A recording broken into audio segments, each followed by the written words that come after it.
മനസ്സിൻ്റെ മണിച്ചിത്രത്താഴിൻ്റെ താക്കോല് മറ്റാർക്കും കിട്ടിയിട്ടില്ല, കൊടുത്തിട്ടുമില്ല. അത് ഓരോരുത്തർക്കും സ്വന്തമാണ്.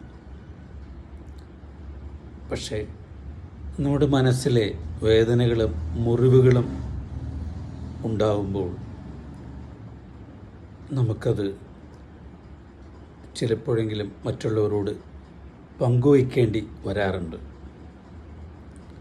അങ്ങനെ മാത്രമാണ് നമ്മുടെ മനസ്സിൻ്റെ രഹസ്യങ്ങൾ പുറത്തേക്ക് ഒഴുകുന്നത്. അപ്പോൾ അങ്ങനെയുള്ള വേദനകൾ ശാന്തമാകാൻ, ശമിക്കാൻ നല്ല ഗാനങ്ങൾ നല്ലതാണ്.